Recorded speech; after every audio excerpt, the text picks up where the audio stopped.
the lullaby of Broadway, the hip hooray and ballyhoo, the lullaby of Broadway, the rumble of a subway train, the rattle of the taxis, the daffodils who...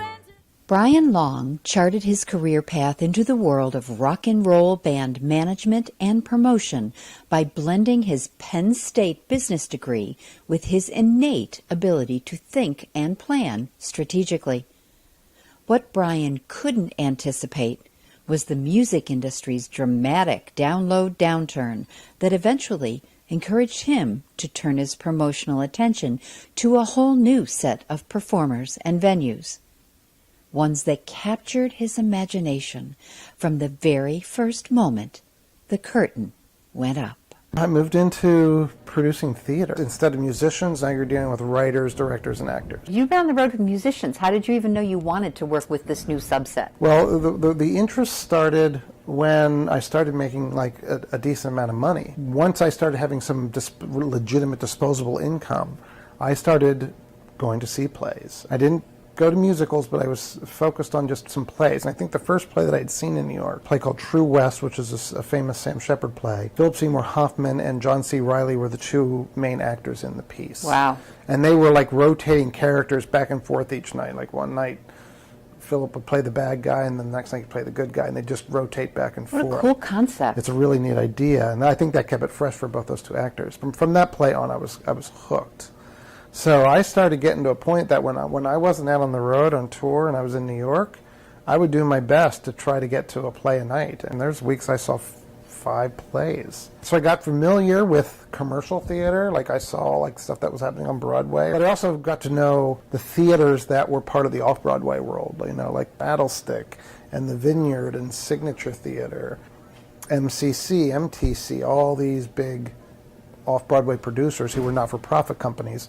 I was going to their theaters and seeing, buying memberships to their season and seeing like the 3 plays they would produce or the 5 plays they were producing. Between 2000 to 2005, I could have easily seen 500 plays. What was it about live theater that engaged you so much? Yeah, it's the same thing I think that engages me about music, and that's the live music. There's nothing like seeing art done at its highest level right in front of you. Even some of the most average plays I've seen are usually better than some of the best films I've ever watched. This is a different impact to me. When I started thinking about getting into theater, I went to several of the theater companies that I thought were doing interesting work and seeing if they needed help. I was just looking for a company that was doing interesting work and had a need for someone who had my talents. Rattlestick was one of the first companies that I went to, and the managing director of the company at that time, I met at a show, told her I was interested in, I told her I was in music, but I was transitioning out, and that I was interested in getting involved in theater, and did she need help with anything? She's like, well, actually, I need some help in finance. Do you know anything about finance? I'm like, yeah, I do. Within a year of that, I was going in like 4 or 5 days a week, and then she left, and the artistic director, David, said, well, I guess you're next.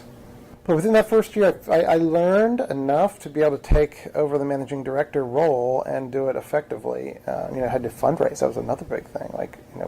Off-Broadway theater for not-for-profits, only part of your pool of revenue is coming from box office. The rest of it's coming from foundations and board members and individual donors and corporations. You have to learn how to pitch to them. And you haven't come from a place where you have contacts.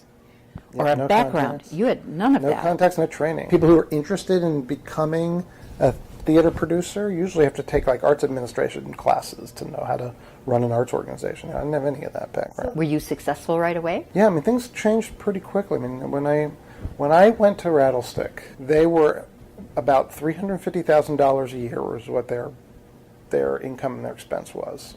So they always made a little bit of a surplus each year, right around that $350,000 mark.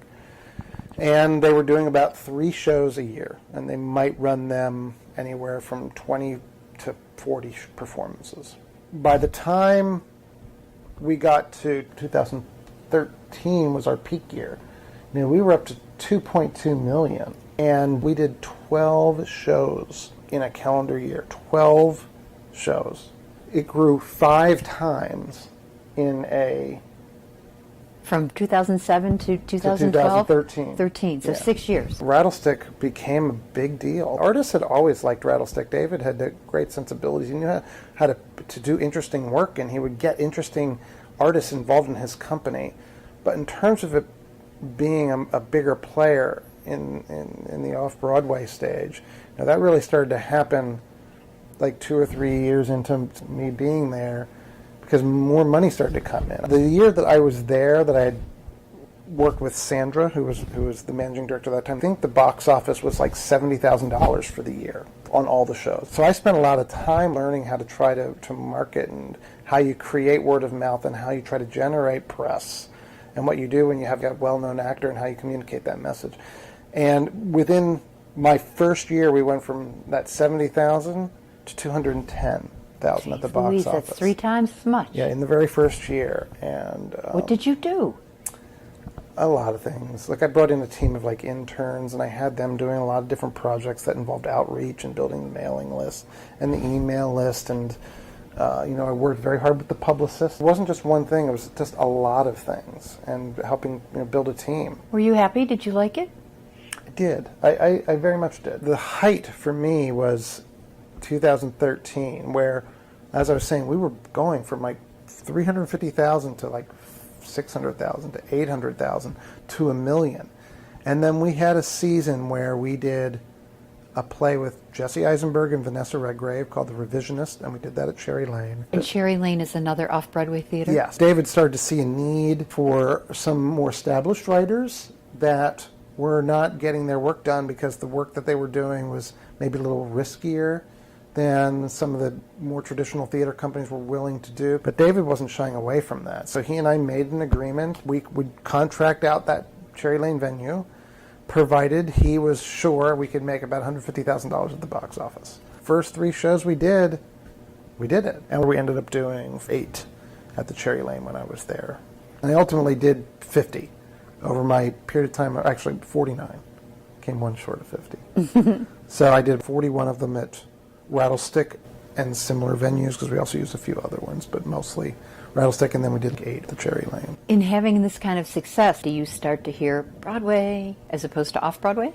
We were actually close with Rattlestick in that we did the Jesse and Vanessa play at the Cherry Lane, and that did so well that there were Broadway producers that were interested in taking the play and bringing it to Broadway. And that was pretty much done. The only thing we couldn't work out was the schedule with Vanessa Redgrave and Jesse Eisenberg, and it just didn't work out. Was that disappointing to you in any way? Yeah, that definitely was, because had that happened, we would have had like Broadway producers, people who did this for a living all the time, doing all the heavy lifting. And this would have been one of the few times I could have just been on board for the ride. I wouldn't have had nearly as much responsibility in that situation as I would, normally.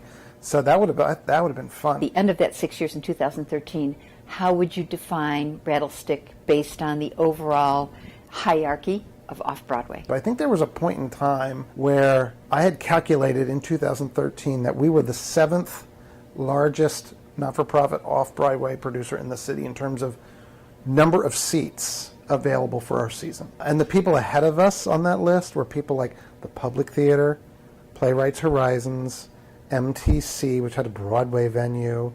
I can't remember the list at this point, but we were like 7th, and that's impressive, especially considering in 2007 we were doing 3 shows and probably had a capacity of less than 10,000 seats for the whole year. We got to a point where I think we were up to about 50,000 seats was our capacity in 2013. So we grew fast. David and I were a really good team. And he knew how to drive the artistic part, and I knew how to drive managing the company. And he let me do my thing, I let him do his thing.